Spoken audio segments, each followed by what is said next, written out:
Buenas tardes amigos, bienvenidos a nuestro servicio informativo RG en vivo de hoy, martes 18 de julio de 2017. Buenas tardes Jorge, ¿cómo estás? Un saludo para vos, para toda la teleaudiencia, ya listos para desarrollar algunas de las noticias principales, por lo menos a esta hora de la tarde. Algunas que tienen que ver, por ejemplo, con un accidente que se registró en la zona céntrica de la capital. Asimismo, está Rodrigo Cuevas, nuestro compañero. ¿Qué fue exactamente lo que pasó y dónde, Rodrigo? Te escuchamos. Buenas tardes.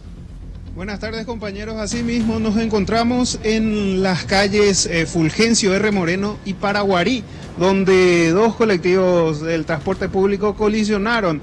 El colectivo de la línea 12 y el siguiente colectivo es el de la línea 20.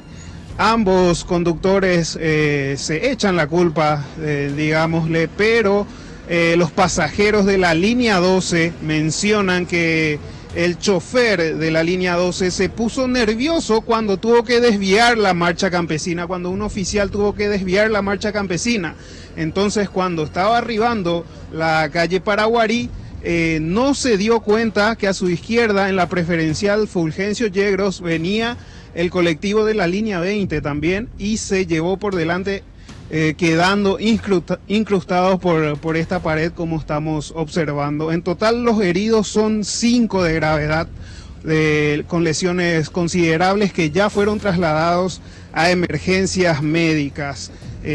También podemos comentar que los choferes ya fueron trasladados a la comisaría para hacerle el alcotest para luego quedar a cargo de la comisaría para mayores investigaciones. Rodrigo, compañeros. Sí. ¿Hubo pasajeros que resultaron heridos?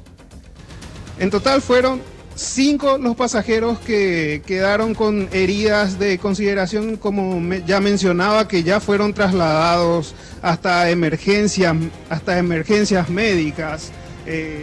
Los nombres son Zaida Silva, de 28 años, Felicia Galeano, de 70 años, Paulina González, de 52 años, y Teófila Cuella, de 70 años, las que resultaron con heridas más graves. Pudimos observar contusiones en la cabeza, contusiones en todo el cuerpo, algunas de ellas inclusive desmayándose.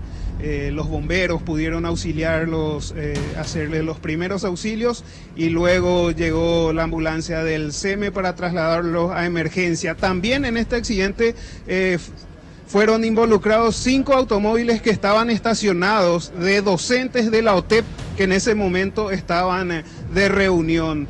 En total son 3 los vehículos que sufrieron daños también a causa de este accidente. Y como ya mencionaba, la causa, si podríamos llamarlo así, de la congestión vehicular era la marcha campesina, lo que puso nervioso a uno de estos choferes, que tuvo que retomar la marcha y arribar cuando se encontró con la línea 20. Luego de este accidente, el caos vehicular fue peor inclusive, y a esta hora podemos observar bastante congestión en ambos costados, y la marcha campesina continúa, compañeros, también congestionando el tráfico. Por la congestión vehicular vamos a estar chocando todos los días, básicamente, ¿no? Exacto. Me parece que no es excusa la del conductor de este bus. Ahora, claro, lo que sí en realidad hay que, me parece, Rodrigo, diferenciar, y muy bien, es uno de ellos circulaba, en este caso la línea 20, sobre Fulgencio R. Moreno, y la otra unidad sobre Paraguarí. Por lo tanto, quien tenía preferencia de circulación era el ómnibus de la línea 20. O sea, decir que estaba nervioso el conductor de la línea 12 no es excusa. Claro. En absoluto.